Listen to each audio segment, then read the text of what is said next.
I open my eyes at midnight to the sound of the ocean and my brother's breathing. It's been 10 months since Cal drowned, but the dreams still escape. I'm confident in the dreams, liquid with the sea. I'm breathing underwater, eyes open and unstung by salt. I see fish, a school of silver-bellied moons thrumming beneath me. Cal appears, ready to identify, but these aren't fish we know. Mackerel, he says, his words escaping in bubbles that I can hear. But the fish aren't mackerel. Not bream, not any of the names we offer. They're pure silver. An unidentified species, we say, as we watch them fold and unfold around us. The water has the texture of sadness, salt and heat and memory. Cal is in the room when I wake. He's milky-skinned in the darkness, dripping of ocean. Impossible, but so real I smell salt and apple gum. So real I see the scar on his right foot, a long-healed cut from glass on the beach. He's talking about the dream fish, pure silver, unidentified, and gone. The room is dark except for the moonlight. I feel through the air for the dream, but instead I touch the ears of Cal's Labrador, Woof. He follows me everywhere since the funeral, a long line of black I can't shake.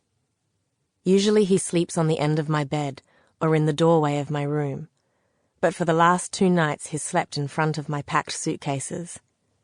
I can't take him with me. You're an ocean dog. I run my finger along his nose. You'd go mad in the city.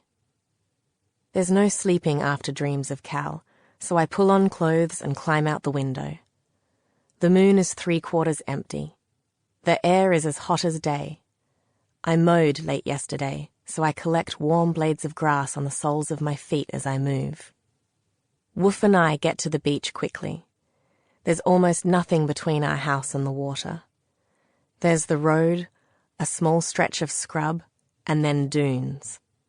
The night is all tangle and smell, salt and tree, smoke from a fire far up the beach. It's all memory, too. Summer swimming and night walks, hunts for fig shells and blennies and starfish. Farther toward the lighthouse, there's the spot where the beaked whale washed ashore, a giant at 6 meters, the right side of its face pressed against sand, its one visible eye open. There was a crowd of people around it later, scientists and locals studying and staring. But first there was Mum and Cal and me in the early cold. I was 9 years old, and with its long beak it looked to me like it was half sea creature, half bird. I wanted to study the deep water it had come from, the things it might have seen.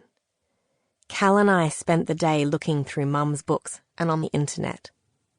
The beaked whale is considered one of the least understood creatures of the sea, I copied into my journal.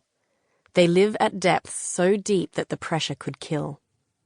I don't believe in ghosts or past lives or time travel or any of the strange things that Cal liked to read about. But every time I stand on the beach, I wish us back, to the day of the whale, to any day before Cal died. With what I know, I'd be ready. I'd save him.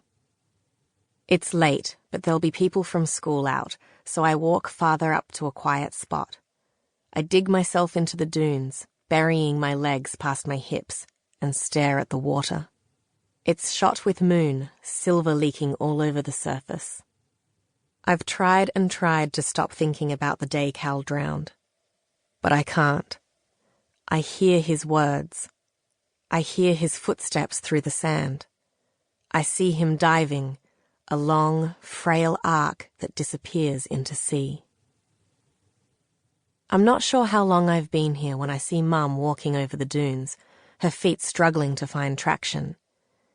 She sits on one side of me and lights a cigarette, cupping it from the night. She started smoking again after Cal died.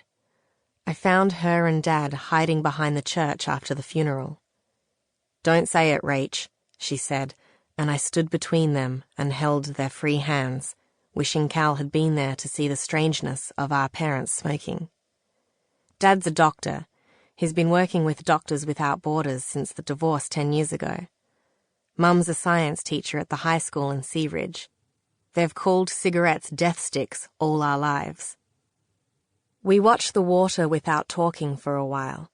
I don't know how Mum feels about the ocean now. She doesn't go in anymore, but we meet at the edge every night. She taught Cal and me how to swim, how to cup water, how to push it back and control its flow. She told us not to be afraid. Don't ever swim alone, though, she said, and apart from that one time, we didn't.